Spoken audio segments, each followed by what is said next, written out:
Assalamualaikum warahmatullahi wabarakatuh. Perkenalkan, nama saya Anida Farizahra dari kelas 2 D3 Kebidanan. Di sini saya akan membahas tentang sutura kepala pada bayi dan panggul.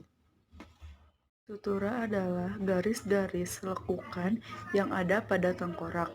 Garis ini merupakan persambungan atau persendian yang tidak dapat digerakkan sehingga dikategorikan sebagai sendi sinertosis. Sutura dihubungkan dengan jaringan ikat fibrosa yang kaku atau keras.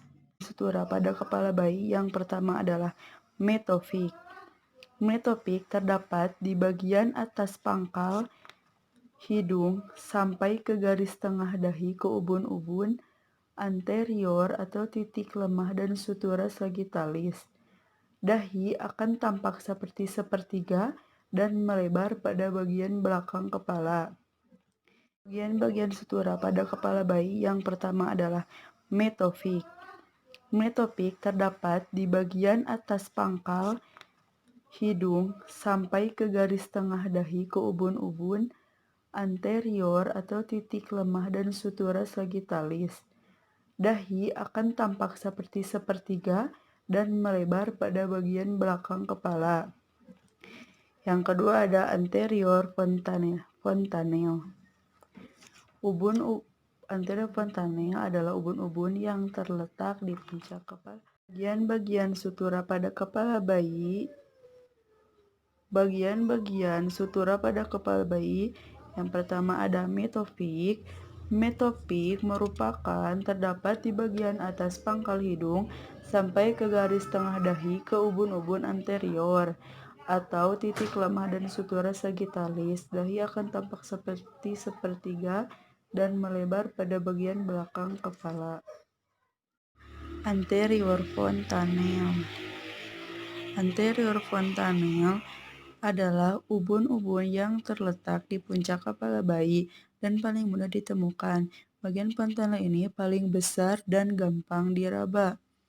Ubun-ubun bagian depan ini biasanya mulai menutup pada saat buah hati berusia 6 bulan, lalu akan menutup sempurna ketika anak berusia 8 bulan hingga 2 tahun. Di bagian kiri dan bagian kanan. Koronal ini ditemukan adanya fusi dini dari salah satu sutura koronal yang terdapat di masing-masing telinga ke bagian atas tengkorak. Kemudian ada sagittalis. Sagittalis ini dijumpai adanya fusi penyatuan dini dari sutura sagittalis yang membentang dari bagian depan ke belakang. Kondisi ini yang menyebabkan kepala menjadi panjang dan sempit. Kemudian ada lambdoid, kemudian ada posterior fontanel. Posterior fontanel ini adalah ubun-ubun kepala bayi bagian belakang dan umumnya akan menutup di antara usia 6 minggu hingga 3 bulan.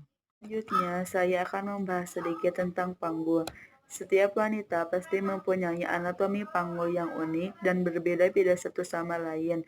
Perbedaan panggul dipengaruhi oleh genetik, gaya hidup, kebiasaan makan, dan lain-lain. Panggul terdiri atas bagian keras panggul yang dibentuk oleh tulang dan bagian lunak panggul yang dibentuk oleh otot, jaringan, dan ligamen. Fungsi bagian keras panggul yang pertama, panggul besar untuk menyangga isi abdomen, panggul kecil untuk membantu jalan lahir. Kemudian fungsi bagian lunak untuk membantu lapisan jalan lahir. Panggul terdiri dari ruang panggul besar, pelvis mayor, dan ruang panggul kecil, pelvis minor. Berikut merupakan anatomi panggul. Yang pertama sacrum, kemudian sacroiliaca joint, anterior superior iliaca spina atau spina iliaca anterior superior, acetabulum, obturatora foramen, subpubic angel. Kemudian ada social promontory, ada ilium, ada pubis, kemudian isium, dan symphysis pubis.